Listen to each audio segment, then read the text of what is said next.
ஓம் சாய்ராம், ஜெய் சாய்ராம். எல்லாரும் நல்லா இருக்கணும், எல்லாருக்கும் நல்லதே நடக்கணும்.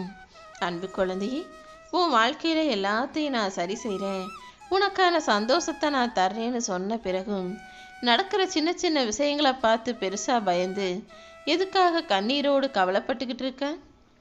உன் வழிகள் யாவும் எனக்கு நல்லா தெரியும். உன் மனசில் இருக்க வேதனைகளையும் நான் பார்த்துக்கிட்டு தான் இருக்கேன். அப்படி இருக்கும்போது என்னுடைய காலடியில் நீ எதற்காக கண்ணீரை சமர்ப்பிக்கிறாய்? இந்த சாயப்பா உனக்கு துணையாக இருக்கின்ற நம்பிக்கையோடு இரு. உன் மன பாரங்களை எல்லாம் தீர்த்து வச்சு உன் கண்ணீருக்கு பதில் சொல்ல இப்போ நான் வந்திருக்கேன். இனிமே நீ எதுக்காகவும் அழுகவோ வருத்தப்படவோ கூடாது என் செல்லமே.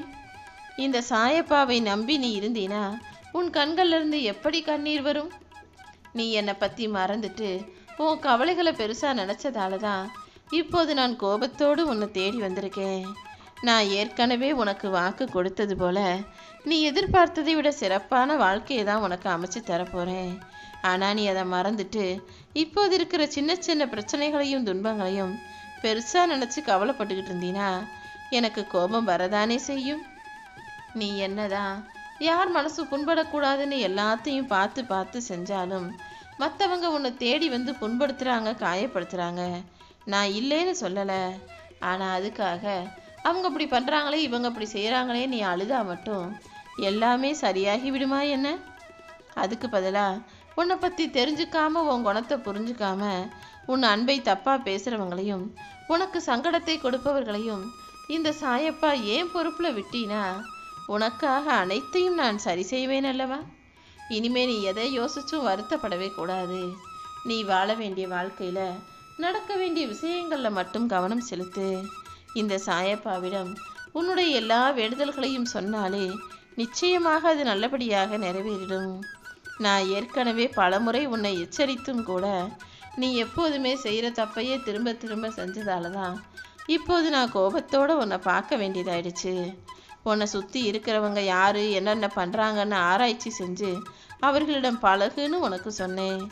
ஆனால் இந்த உலகம் எப்படிப்பட்டதுன்னு தெரிஞ்சும் கூட இன்னுமே நீ எல்லாருக்கிட்டையும் பழைய மாதிரியே பழகிக்கிட்டு இருக்க. எல்லாரையும் நல்லவங்க நம்பக்கூடிய இவ்வளவு அப்பாவியான வெகுளித்தனமான பிள்ளையாக நீ இருந்தீனா எல்லாரும் சுலபமாக உன்னை ஏமாத்திட்டு போயிடுவாங்க இல்லையா? பொய்யான உறவுகளும் நேரத்துக்கேற்றாற் போல மாற்றி பேசக்கூடிய போலியான அன்புள்ள மனிதர்களும் தனக்கு தேவையானது கிடைச்சிட்டா போதுன்னு உன்னையே சுற்றி சுற்றி வரக்கூடிய மனிதர்களையும் இனிமேலாவது கவனமாக விலக்கி வைக்க பழகு. இதை புரிஞ்சுக்கிட்டினா உன் வாழ்க்கையில் நீ எப்போதும் ஏமாந்து போக மாட்ட. இப்போதைக்கு உனக்கு துணையாக பாதுகாப்பாக நான் இருந்தாலும் நீயும் எப்போதும் கவனமாக விழிப்புணர்வோடு இருக்கணும்னு நான் எதிர்பார்க்கறது சரிதானே? ஒரு நல்ல தகப்பன் தான் பிள்ளைக்கு கூடவே இருந்து வாழ்நாள் முழுவதும் பாதுகாப்பதை விட கவனமாக இருக்க சொல்லி கொடுப்பது தான் சரியாக இருக்கும். அப்படிதான் உன் வாழ்க்கையும் நீ கவனமாக இருந்து நல்லபடியாக பொழைச்சிக்கோன்னு சொல்கிறதுக்காக நல்ல விஷயங்களை சொல்லித்தர்றேன். ஆனால் நீ எல்லாத்தையும் மறந்துட்டு தப்பான மனிதர்களே நல்லவங்க நினச்சி நம்பிக்கிட்டு இருக்க. நீ செய்த நல்ல செயல்களை யார் மறந்தாலும் இந்த சாயப்பா நான் மறக்க போகிறதில்ல. நீ எப்போதும் நல்ல செயல்களையே செய்யக்கூடிய நல்ல பிள்ளையாக இருப்பதால தானே நான் உனக்கு துணையாக இருந்து எல்லா வகையிலும் உதவி செஞ்சுக்கிட்டு இருக்கேன். உன் மனசில் அன்பும் அறிவுள்ள நல்ல செயலும் செய்யக்கூடிய பிள்ளையாக நீ இருப்பதாலும் நம்பிக்கையின் மொத்த உருவமாக நான் இருந்து உன் தலையெழுத்தை மாற்ற வந்திருக்கேன். ஆனால் அதை புரிஞ்சுக்காம என் ஜாதகம் சரியில்லை, கிரகம் சரியில்லை, வாழ்க்கை சரியில்லை, எல்லாமே கஷ்டமாக இருக்குது, பிரச்சனையாக இருக்குன்னு நீ வருத்தப்பட்டுக்கிட்டே இருக்க. உன் தலையெழுத்தை மாற்றும் சக்தி படைத்தவனாக இருக்கும் இந்த சாயப்பா உனக்கு துணையாக இருக்கும்போது நீ ஒருபோதும் வேதனை கொள்ளாதே. உன் வேதனைகள் சோதனைகள் அனைத்தையும் சாதனையாக மாற்றுவதற்கான நல்ல நேரம் வந்துருச்சு.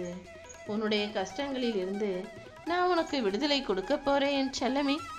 நீ இனிமே எப்போதும் சந்தோஷமாக இரு. உனக்கு ராஜ வாழ்க்கை கிடைக்க போகுது. என் வாக்கு உன் வாழ்க்கையில் நிச்சயமாக பலிக்கும். என் வாழ்க்கையில் எதுக்கு இவ்வளோ கஷ்டம், எனக்கு ஏன் இந்த நிலைமைன்னு அழுது புலம்புவதை முதல்ல நிறுத்து. நீ ஒரு விஷயத்தை தெளிவாக புரிஞ்சுக்கணும் என் செல்லமே. நீ பொறுமையாக இருந்தீனா உன்னை நம்ப வச்சு ஏமாத்துறவங்களுக்கு நான் கொடுக்க போகிற தண்டனை என்னங்கிறத உன் கண்ணார நீ பார்க்க முடியும். உனக்காக ஒன்றை செய்வது போல பொய் சொல்லி ஏமாற்றி நாடகமாடி உன்கிட்ட இருக்கதையெல்லாம் அபகரித்து உன்னை நம்ப வச்சு ஏமாத்துனவங்க இப்போது வாழ்நாள் முழுவதும் வருத்தப்படும்படியாகவும் வேதனைப்படும்படியாகவும் இந்த சாயப்பா தண்டனையை கொடுக்க போகிறேன். நீ முதல்ல கண் கலங்கிறத நிறுத்திட்டு என் நாமத்தை சொல்லிக்கிட்டே உன்னுடைய அன்றாட வேலைகளை செய்ய. உனக்காக நான் இருக்கும்போது உன் மன கஷ்டங்கள் அனைத்தையுமே நான் மாற்றிடுவேன் என் செல்லமே.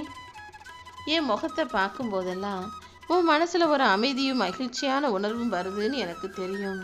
அப்படி என்னை முழுவதுமாக நம்பக்கூடிய என் அன்பு பிள்ளையான உன் வாழ்க்கையில் எல்லாவற்றையும் நல்ல விதமாக நான் நடத்தி முடிச்சு தர்றேன். நீ எப்போதும் எல்லாரிடமும் உண்மையாக இருந்தாலும் அதே போல் அவங்க உனக்கு உண்மையாக இருப்பாங்களான்னு கேட்டினா அது நிச்சயம் முடியாத காரியம்தான். நீ எப்போதும் உன்னுடைய துன்பம் துயரம் போராட்டம் எல்லாத்தையும் ஒரு பக்கம் வச்சுட்டு உன்னை நம்பினவங்களுக்கு உண்மையாக இருக்க. ஆனால் எல்லாரும் உன்னை எப்படி ஏமாற்றலாம், உன்னை வச்சு அவங்க வேலையை எப்படி முடிச்சுக்கலான்னு காரியவாதியாகவும் சுயநலவாதியாகவும் இருக்காங்க. இப்படிப்பட்ட மனிதர்களிடம் கொஞ்சம் கவனமாக இருந்துக்கோ. எப்போதும் எல்லாமே நடப்பதெல்லாம் நன்மைக்கேன்னு நீ நினைக்க வேண்டிய அவசியம் கூட இல்லை. ஏன்னா எல்லாமே ஏதோ ஒரு காரணத்தோடு தான் உன் வாழ்க்கையில் நான் நடத்திக்கிட்டு இருக்கேன். அது நன்மையோ தீமையோ கடைசியில் நிச்சயம் உனக்கான நல்ல முடிவைத்தான் கொடுக்குங்கிறத புரிஞ்சுக்கோ என் செல்லமே. உனக்கு கிடைக்க போகிறத இனி யாராலும் தடுக்க முடியாது. என் அருளால் உன் வாழ்க்கையில் எல்லாவற்றையும் உயர்வானதாக கொடுக்க வந்திருக்கேன். எப்போவுமே உன் வாழ்க்கையில் ஏன் இவ்வளவு கஷ்டமும் பிரச்சனையும் சோதனைகளும் இருக்குன்னு நினச்சி சோர்ந்து போகாதே.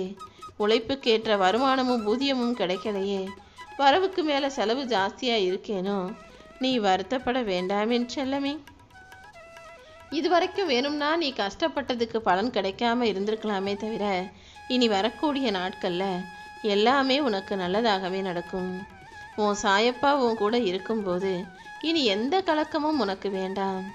இந்த உலகத்தில் உனக்காக யார் இருந்தாலும் இல்லாட்டியும் இந்த சாயப்பா உனக்காகவே இருக்கிறேன். நிச்சயமாக இனி உன் வாழ்க்கையில் எந்த துன்பமும் வராமல் நான் உன்னை பாதுகாக்கிறேன் என் செல்லமே. உன் வாழ்க்கையில் பிரச்சனைகளே வரக்கூடாதுன்னு நீ நினச்சினா அதுக்கு நான் சொல்கிறத கேளு. எப்போவுமே உன் வாழ்க்கையில் நடக்கிற விஷயங்களையும் உனக்கு இருக்கிற ரகசியங்களையும் மற்றவங்க கிட்ட போய் சொல்லவும் வேணாம், அடுத்தவங்க வீட்டு ரகசியங்களை நீ தெரிந்து கொள்ளவும் வேண்டாம். உனக்கு இருக்கிற வாழ்க்கையே ஒன்றே ஒன்று தான். அந்த வாழ்க்கையும் ரொம்ப நீண்ட தொலைதூர பயணமாக இருக்குது. அதனால் இந்த பயணத்தில் முடிஞ்ச அளவுக்கு நீ யாரையும் நம்பாமல் உனக்கான விஷயங்களை நீயே செய்யவும் யோசிக்கக்கூடிய பிள்ளையாகவும் இரு. உன் வாழ்க்கையில் நீ எதுக்குமே அவசரப்படக்கூடாது. தேவைப்பட்டால் கொஞ்சம் ஓய்வு எடுத்துக்கிட்டு அடுத்தடுத்து உன்னுடைய வேலைகளை செஞ்சுட்டு போய்கிட்டே இருந்தீனா நிச்சயமாக உன் வாழ்க்கை சிறப்பானதாக இருக்கும் என் செல்லமே.